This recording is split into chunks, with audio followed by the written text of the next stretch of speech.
அதாவது கொஸ்டின் அங்க 4 லைன் இருக்கா, இந்த லைனை உட்காந்து ரீட் பண்ணா யாருக்கும் ஒண்ணுமே தெரியாது. இதுல எதுவுமே கொஸ்டினும் கிடையாது, லாஜிக்கும் கிடையாது. அதை விட்டுருங்க. இங்க இருக்கு இல்லைங்களா, இதுதான் நம்ம கொஸ்டின். இதை மட்டும் தான் பார்க்கணும். இப்போ எஸ் டி என்ன இருக்கு நடுவுல, மைனஸ். அப்போ மைனஸ் இருந்தா என்னது, Q என்பவர் R இன் சகோதரர். அப்போ எஸ் என்பவர் T இன் சகோதரர். அப்ப எஸ்க்கு என்ன போடலாம், பிளஸ் போடலாமா, ஒண்ணு. அதுக்கப்புறம் பாத்தீங்கன்னா T என்பவர் U. இப்ப டிவிஷன்னா என்ன மீனிங், T என்பவர் U வின் மகள் அப்படின்னு சொல்றாங்களா. அப்ப இங்க T என்பவர் யாருடைய மகள், U வின் மகள். மகள்னா மைனஸ் போட்டுக்கலாமா, பெண். அதுக்கப்புறம் யூக்கு விக்கு என்ன இருக்கு நடுவுல, பிளஸ் இருக்கு.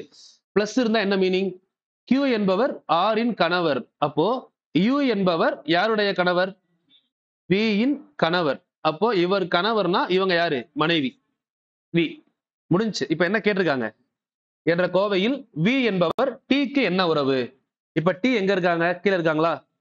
T வந்து UV உடைய மகள். ஓகேவா. அப்போ T க்கு V, U யாரு, அப்பா. T க்கு V யாரு, அம்மா. அதான கேட்டிருக்காங்க. V என்பவர் T க்கு என்ன உறவு, தாய். V என்பவர் T க்கு என்ன உறவு. அப்ப T ல இருந்து மேல பார்க்கணும். அவங்களுக்கு முந்தின ஜெனரேஷன். பிளஸ்ஸா இருந்தா தந்தை, மைனஸா இருந்தா தாய். ஓகேவா. இப்ப இந்த கொஸ்டின் ஒருவேளை கேட்டாங்கன்னா எல்லாரும் என்ன தப்பு பண்ணுவோம் தெரியுமா, இந்த 4 வரி இருக்கு இல்லைங்களா, ஏதோ கொஸ்டின் நல்லா தெரிஞ்ச மாதிரி சில பேர் பில்டப் கொடுப்பாங்க, 4 வரியை உட்காந்து வாசிப்பாங்க. அதெல்லாம் நீங்க பார்க்கவே கூடாது. சில பேர் இருப்பாங்கம்மா உண்மையிலே தான், ஒண்ணுமே தெரியாது.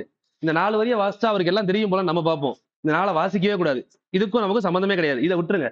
இதை விட்டுட்டு இப்ப இதுல எடுத்து பாத்தீங்கன்னா இங்க வந்து பாருங்க, இதுல பிளஸ் இருக்கு, மைனஸ் இருக்கு, டிவிஷன் இருக்கா. இந்த இன்டு எங்கேயாவது யூஸ் ஆகுதா, கொஸ்டின்லயே கேட்கல. அதை போய் நம்ம தேவையில்லாம ரீட் பண்ணிக்கிட்டு இருப்போம். Q என்பவர் மனைவி. ஓகே, அடுத்ததை பார்ப்போம். இதெல்லாம் வந்து டைம் வேஸ்ட் தான். இங்க இருக்கிற லெட்டர், நடுவில் இருக்கிற சிம்பிள், அதை மட்டும் பார்த்து எடுத்தமா ஆன்சர் முடிஞ்சது. ஓகே.